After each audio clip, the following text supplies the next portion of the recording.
I am petrified of 8th place trophies. I don't even know that world. And I would tell you, I understand why it happened. Because we would have compassion for children, Of course. who would lose and cry. But the incredible amount of indifference we have created for a generation has led to a lot of depression. When you don't care, when you're 24 and you're like, think about what is the scariest thing to hear when you, as a parent, when you talk to your 24-year-old and they say, nothing matters. It doesn't matter. Yeah. You know you're in trouble. You know you're having a combo of like scary shit. Substance abuse, having real conversations around suicide and things like scary shit. Yeah. The great fear of any parent. I just want to remind people, it doesn't matter is something that was instilled in kids' heads. And when you tell people that when they're 6, they play and they are naturally built to be competitive or care, I know I can speak for us too already in 2 seconds.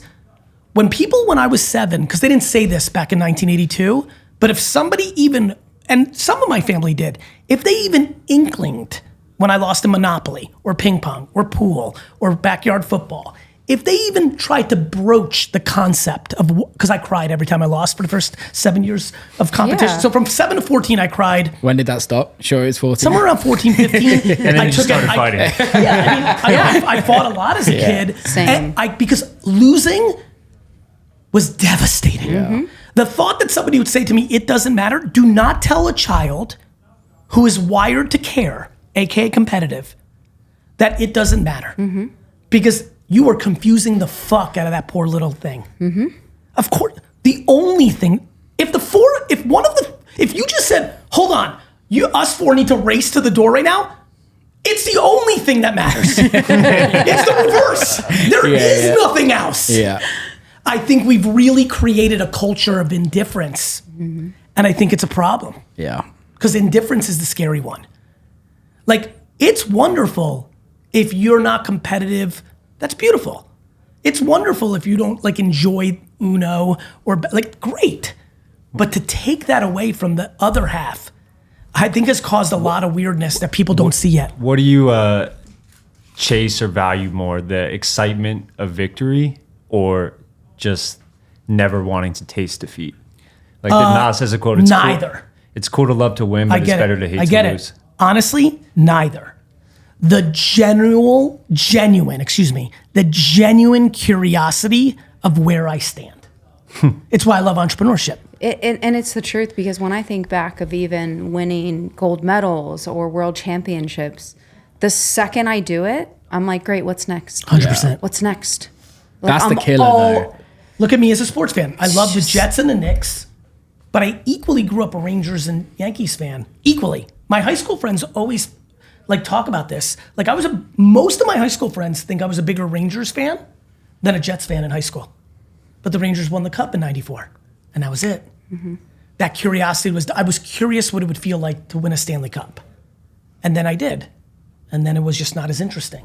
But on a deeper level to that, how do you, when you achieve things, because I can relate to that massively, whereas like you set goals, you achieve them, and then it's like, what's next? But there comes a point when there isn't a next. I just think there's this inner like competition that fuels me. So it's not so much about what you get from doing it. It's the process and journey while you're in it. Like I fuck with it too. Like every day. Like, and it's funny because we're going to keep bringing up therapy because I'm in it a lot right now. Like I was the amount of self-talk I had as an athlete, I fucking knew I was great. And like I was so kind to myself and I didn't cut corners. All of my confidence came in my preparation, but like it switches off when I'm in the real world, in real life. Oh, interesting. It's so weird. Did you have, so weird. Yeah, I don't think it's weird. I think it's different arenas. Yeah. Who we are as a professional is different than who we are in a relationship, different than who we are with friends. We have a lot of different versions of ourselves. 100%. Like I was not scared to knock on doors and sell stuff at 6. But at 14, like asking a girl out was still like, I don't like we have just slightly, like Yeah. You're just different in different places. Certain places you have fear. Some people jump out of airplanes. I'm like, fuck that shit. but then here, like, would never like try to sell something. They're like, I can't do that. Or public speak. Like when I realized how many people completely fear public speaking, like I'm like, that's my bed. Yeah. That's my home. That's the coziest place I know. That's cozier to me than anything I do. We're like the same. When I went to college, I took acting class, poetry class, and public speaking. Love. For electives. Love. Because I was like, oh, I'll do this shit in my sleep. Yeah. I'm not doing stuff where I have to like actually work and think. Like, I'm